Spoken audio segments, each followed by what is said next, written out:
have to care about what happens in the other parts of the customer journey that you're not responsible for. The decisions you make in those early days that you're describing could have multi-year ripple effects. What are some of the misconceptions you hear when people talk about RevOps? The goal of RevOps should be to transform siloed, unpredictable businesses into high-achieving, scalable, and predictable revenue machines. What is a mistake you did looking back? Like, okay, I would have done this differently now. Hello, welcome to B2B Revenue Leaders. I'm your host, Dustin Tysick. On this episode, I'm joined by Sean Lane, who is the founding partner at Beacon GTM. And we're talking about RevOps, but more specifically about the importance of operating rhythms as a RevOps practitioner. So Sean was part of that hypergrowth at Drift. He experienced it from, small company all the way to them blowing up and growing incredibly quickly. So he unpacked some of his learnings, his wins, his mistakes, things he went through while he was there. So if you're looking for practical RevOps advice, this is a really good one for you. Hey, Sean, welcome to the show. Hey, thanks so much, Dustin. Happy to be here. Yeah, glad you're here. We're going to talk about RevOps with someone who wrote the actual book on RevOps. I can see it on the shelf behind you. But before we unpack it a lot, RevOps, I feel it's a term a lot of people say, but maybe don't fully understand, or it encompasses too many things or not enough things depending on the person. So maybe let's start there. Like, what are some of the misconceptions you hear when people talk about RevOps? Yeah, it's a really good question. I think one of the reasons why people have such a hard time pinning it down is it is an inherently cross-functional function, right? And so a lot of times they are supporting or partnering with a bunch of different internal teams. And so what RevOps looks like at a particular company might be very different when you go to a different company, right? And so I think people bring with them their perception of what they thought it was supposed to be like, whether that was a super high functioning, amazing team or a team that was kind of in the background that people thought was like a bottleneck that wasn't helping them. People kind of bring those preconceived notions with them to different places. So the way that I think about it, regardless of whether you're a centralized function, a decentralized function, who you report to, all those different things, the goal of RevOps should be to transform siloed, unpredictable businesses into high achieving, scalable, and predictable revenue machines, right? And if you are searching for those outcomes as opposed to like these bullets in my job description, usually you're headed in the right direction. And so I think thinking about the outcomes that the team can create for your company, as opposed to like, yeah, those are the people who build my reports or like fix my Salesforce issues. To me, that's a good start in the right direction towards building a really strong RevOps team.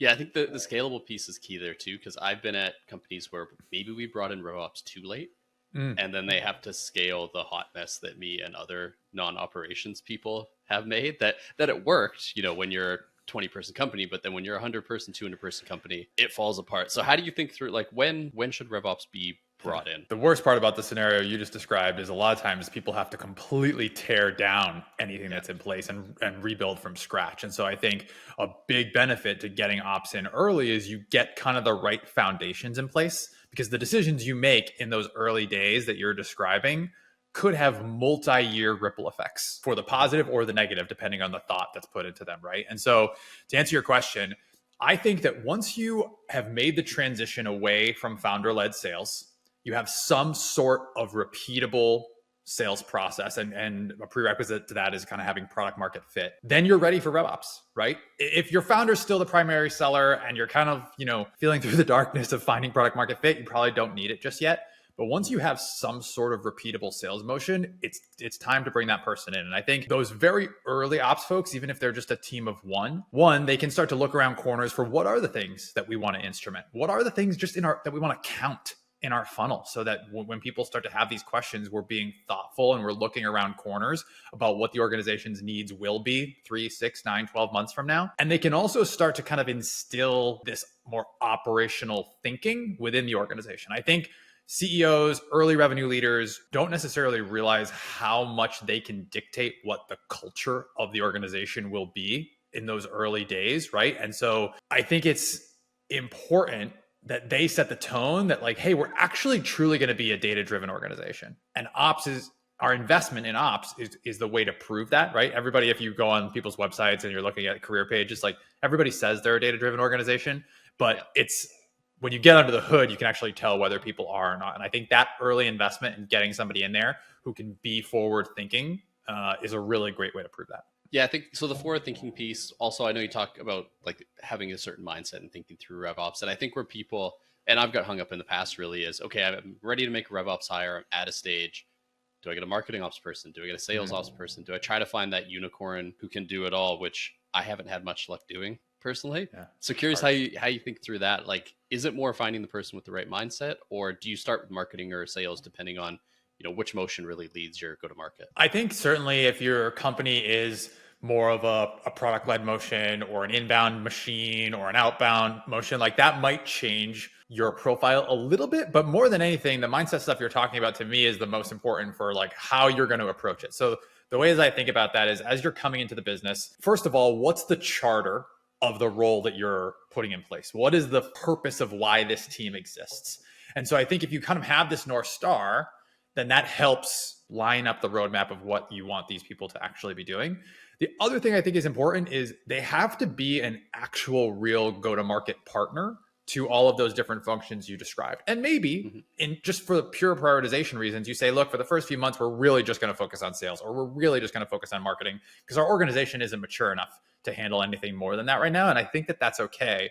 But you do want someone who is going to look at the entire customer journey and have that kind of unique perspective. If we make this change in marketing, what are the ripple effects on sales? If we do this thing in sales, how will that change the day in the life of CSMs, right? And so whether or not you on paper are responsible for every single one of those functions, I think the most important thing is that you have to care about what happens in the other parts of the customer journey that you're not responsible for. And I agree with you, like it can be hard to find these people. They can be a bit of a unicorn, especially if you're looking for someone who has expertise in every single one of those functional areas. That's probably not going to happen, right? But if you find that particular mindset where they care about everything that's happening, they have this kind of like curious, action-oriented mindset, right? Like when we were building out our different teams at Drift and other places that I've worked, you want people who want to be the one who solves the problem, right? Almost like a competitive way, right? If they've got peers around them, they want to be the one who figures out the answer first. And then the last thing that we look for in terms of traits is I learned a term a long time ago called adaptive excellence that I think is probably like the best descriptor for the best operators that I've found. And basically what it means is you can be dropped into any situation. You can use your own historical experience and the context of the situation you're in to thrive in that environment, right? Even if it's something you've never experienced before, it's a new problem, something you haven't faced before, the more that you can thrive in those brand new things you're dropped into, because like as an ops person, you're going to be dropped into stuff that's new every single day. And so those are the types of traits that I would look for in those early operators, regardless of how narrow or broad, their scope of responsibilities is. Yeah, it's funny too, because I've seen job posts out there where it's, the first bullet point is 5-year Salesforce experience. Yeah. Which I get in a sense, because Salesforce is a bit of a beast and yeah, you need to know how to use it. But I do like this trade approach. Even when I hire marketers, the whole curiosity piece is kind of top on the checklist, because they'll teach themselves and they won't wait for me, like RevOps, they won't wait for me to say, hey, go build this report. Hey, can you go do this thing? They'll think through the problem, work backwards, and actually solve it. Yeah, those people are gold within any company. I agree. And I get in any role, right? Like you said, not just ops. Yeah, 100%. And I think one other thing you mentioned as well before is like getting into an actual operating rhythm, because I do find in the past with RevOps roles, sometimes it can be almost too project based. Like someone throws something at them random, and it's going to happen a bit. Something random, something else random, go build this thing. But how do you think through that and actually making it something that grows upon itself as they grow the organization? I think it's so important. I think the worst version of what you just described is like you as the marketing leader are throwing requests over the fence to your marketing ops person. There's some sort of ticket or intake process that gets translated into a Jira ticket. They run some sort of sprint process that nobody else knows how it works. And then they come back to you a month later and they're like, yeah, that's not done yet. Like, stay tuned, right? Like that's the worst version of that. And so I think operating rhythms to me are the antidote to misalignment. These are the ways that you stay super aligned. There should be no daylight between what the marketing organization's goals are and what marketing operations goals are. They should be one and the same. And so these operating rhythms are the ways to kind of keep those together. So I knew for 5.5 years at Drift that at Tuesday at 4:00, we met with whoever the marketing leader was at that time. And that was our weekly check-in with them to talk about what are the big rocks, what are the big projects we're working on, things that have changed. How is the team doing? How are we doing growing and developing the folks on the team? How are we doing against our numbers? And then lastly, the like truly operational and tactical updates. Ops people always want to do that last part first because that's where they can kind of get to show off all their skills. But it's actually for you as a marketing leader, you care way more about the outcomes that the ops work is going to help you drive. And so I think knowing who your audience is in those operating rhythms is really, really important. And when you start to run those rhythms over and over again, one, you develop this kind of trust and a true partnership there, as opposed to just kind of being this support function. But also that's where you're going to have all the hard prioritization conversations. And I think the best versions of that relationship are, hey, you and I are going to set the goals for this quarter together. We're going to lock them in. We're all going to put our hands in and say, these are the things that are important. Inevitably, 3 weeks from now, somebody on your team is going to bring you this brand new shiny thing that everyone wants to do. And so in that Tuesday meeting, you and I can have this conversation to say, no problem. We got this new shiny thing. We can either put it off until the next month, quarter, whatever you're setting your goals at, or we can remove something that we agreed upon and put this on the list instead. We can't just tack it on as another thing. And so that's where you can have those really good prioritization conversations because you've already done the legwork of agreeing together what's most important. And so I think those operating rhythms really can help with that. The weekly meeting between you and I is one version of that. You can also do a version around pipeline creation, a version for deal reviews, a version for forecasting, but having those in place and making sure that everyone believes in what the benefit of those operating rhythms are is the most important part. If it's something that's just on people's calendar and they dread going, it's never going to be a valuable use of time, right? And so making sure this is why we're here, this is what we hope you're going to get out of it, and then checking in to make sure that those things are actually coming true. Yeah, I think like you said, the prioritization example, that's an actual discussion and valuable for a meeting, of course. What I have seen in some of these meetings is eventually they turn into everyone taking turns reading off a spreadsheet, which, like you said, then everyone dreads it. It's not worth it. And just to dive back, like during your time at Drift, I think that's kind of a pretty unique journey, honestly, you went through from early stage to, all the way when they grew up. And I imagine there was a ton of growing pains considering how fast you all grew and also going from very inbound to then I know tacking on more of a sales motion after and all of that. So if you could wave a magic wand, go back, like what is a mistake you did looking back? Like, okay, I would have done this differently now. Such a good question. I think we probably spent too much time worrying about things like attribution, right? And trying to nail down the perfect model of this is what we're going to get from sales. This is what we're going to get from marketing. This is what we're going to get from SDR. This is what we're going to get from partner. And I say that, fully realizing that I was a big driver of those conversations and part of the mistakes that were made. So I'm not putting that on anybody else. That's on me. And so I think if I were to redo that, I think one, everyone plays a role in terms of how you generate pipeline in your organization. And of course you have to have goals. I would rethink the way I set those goals. So a really good example is if you've ever been part of an organization where you've had to do design quota allocation for salespeople.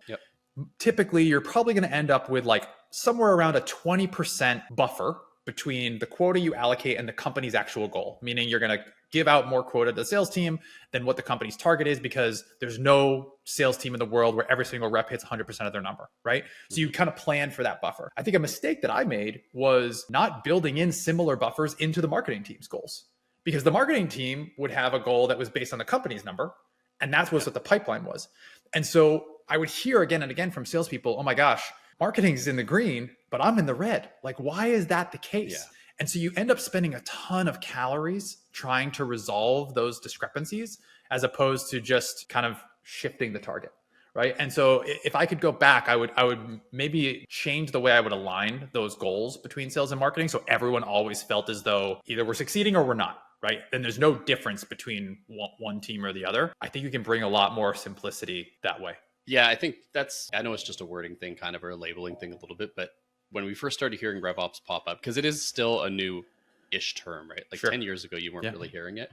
That's actually what excited me was, marketing ops isn't going to fight sales ops. They're not going to fight general operations. Like it's one unified revenue team. And I think that's such a key point you made. And I feel like people still kind of get stuck there though. And like, have these two teams pitted against each other, like you said, either with attribution, tracking, goal setting. So I guess I would imagine then going back, just aligning those two teams would have probably solved a whole host of problems as you grew. Yeah, I think aligning them better, but also I think what I've learned, particularly with some of these routines around pipeline creation, is you need everybody around the table to come with an open mind and a solutions-oriented approach, right?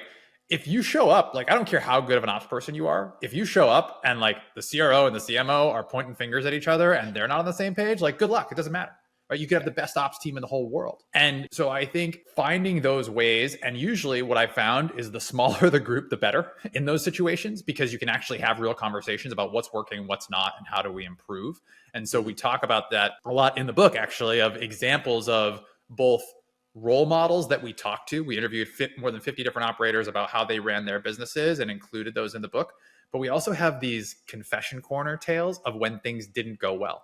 Now, the confession corners are supposed to be anonymous. Some of them are me. But one of the ones I put in there is about exactly this routine of how I would have approached it differently by bringing everybody to the table in a more productive way. Yeah, I think that's a good transition, because I did want to dive in a little bit more to the book and how, it is, it has the word manual in the title. So who is it for? Is it for people, experienced RevOps people who are just getting out there and you don't want them to make the same mistakes maybe you did as you went through it? Yeah, who's it for? Good question. I mean, the book is unabashedly for operators, right? It champions this role. And, your point about manual being in the title was certainly on purpose. There wasn't much out there that we could find that was actually practical, right? Like, there's a couple books that were more theoretical, more academic, making the case for why RevOps should even exist. Our book is much more practical around, here's what you should do in these situations. These are the building blocks for building a world-class revenue operations team. And I think we'll see what happens with it, but I think there will be some people who will read this thing cover to cover. But I think more frequently what's going to happen is someone's going to have a problem and they're going to say, hey, what should I do for my operating rhythms? And they're going to turn to the chapter about operating rhythms. Or, hey, I'm not sure how to work on forecasting or annual planning or building my team. And they're going to flip to the chapter about that. And they're going to see not only what Laura Aident, my co-author, and I think about it, but what, more importantly, all of these really smart operators think about it, because she and I do not have all the answers. And so I think for those operators who are just really looking to make incremental improvements, both to themselves and to their company, those folks are going to find, hopefully some good value in the pages of the book. Yeah, I do really like, I forgot exactly what you called it, but the ones where people admit all the things they did wrong. Confession corner. Yeah. Yeah. I do really like that, because even from a marketing point of view, that's where I learn a lot. And it's more right now in Slack groups and stuff, but often people talking about like, this is the mistake I made. Here's why things went off the rails. And I feel like people they can absorb those stories a lot better than the theoretical stuff. Or maybe that's how my brain works, but I remember a story. I will never remember all the theory. It's going to go in one ear out the other. I completely agree. And there were a few things when we set out to write the book that we did not want the book to be, right? There's plenty of books out there about like pure success stories, to your point. So we wanted to make sure we had some of these confession corner tales in there. We wanted to make sure that there is at least one story in every single chapter, to your point, about how people learn. And then another thing that was important to us is there are plenty of business books that you can read the first chapter and you basically got the whole book. Like, you got a pretty good sense of what the whole thing's going to be about. We didn't want that to be the case either. And so like the thing's like 80,000 words, there's a lot in there, and it is meant to be kind of, that manual type approach. Sure. And I think, so one last question I want to wrap up on is, when people hear RevOps, I feel like they only think of sales and marketing. And kind of neglect customer success. And especially now, like, we don't all have $100 million in funding. Like, you need customer success. You need to retain your customers. So how often are they neglected? And then also, how important are they as part of that kind of revenue triangle? Yeah. So I completely agree with you. I think even if they are included in the charter of the team, they get the least amount of love. And the main reason for that, especially at a growing company, is new business is the lifeblood of the company. People really focus on instrumenting and understanding how the company acquires new logos. And then all of a sudden they wake up a couple of years later and like, I have no idea how we upsell, downsell, churn, retain our customers. And so we see this a lot actually at Beacon, where I am now, where it's just like, people are not really sure how renewals work, right? No one ever spent time thinking about how to even instrument or put systems in place for running renewals. And so I do think it's really important for the ops leader at a company to make sure that the loudest voice in the room, usually sales, does not get all of the attention, right? And so spending that time with any post-sale team, but not just CS, but support, account management, implementation, they need that same level of process and structure and tooling to help them support, whatever the day in the life of the folks on those teams look like. Other team that I would add to that, Dustin, and I think most commonly you're exactly right. It's usually marketing, sales, and customer success are kind of like the stereotypical teams that a RevOps team will support. Think about how many go-to-market meetings you've been in that product hasn't even been in the room, right? And like, that's the other thing that I talk about with RevOps folks is who's helping product, right? Like, who is supporting that team? Who's thinking about product ops? Who's thinking about the plumbing from your product back into Salesforce or your CRM or whatever, so that your salespeople and your post-sale folks know exactly how your customers are using the product, right? Who's thinking about the decisions that are being made when you have this new freemium model, and then there's all this like treasure trove of data that no one has access to? And so I would just add that, it scares me a little bit when the breadth of RevOps gets too wide, but I do think that there are a bunch of teams right now that don't have any relationship with their product team. And I think that's something that people should like be mindful of and think about when they're in those important go-to-market meetings. Like, hey, like somebody from product should probably be here. Yeah, no, that's a really interesting one, because as a marketer who has tried to implement Pendo and wire everything myself, it is a hell of a lot more complicated to do that stuff than almost anything else. Yeah. So yeah, I think that's a good point. But maybe people, unless you're a pure PLG company, they probably hear the revenue in RevOps and just completely blank and don't even include product. Cool. Well, we covered a whole bunch of topics today, and I think you said 80,000 words in the book. So there's a whole lot more topics in there. Yeah, a lot of thoughts in there.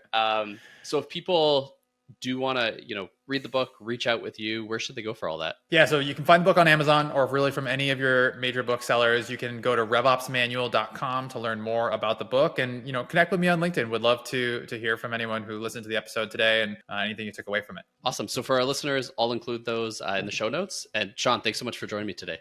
Thanks, Dustin. Really appreciate the time. Thanks for listening to this episode. My key takeaway here is around Sean's tips on hiring for RevOps roles, and really how important it is to look for candidates who have a curious, action-oriented mindset and are adaptable. So they see a problem, they figure out how to solve the problem. I see many RevOps job descriptions that just list all the software that a person must have experience in. So, 5 years Salesforce, 3 years in this sales enablement platform. It's fine, but you really need someone who can learn, adapt, and problem solve above all else. If you enjoyed the episode, head on over to Apple Podcasts, drop us a 5-star review, or hit follow on Spotify and follow along with us. As always, I'll be back on Tuesday with a new episode.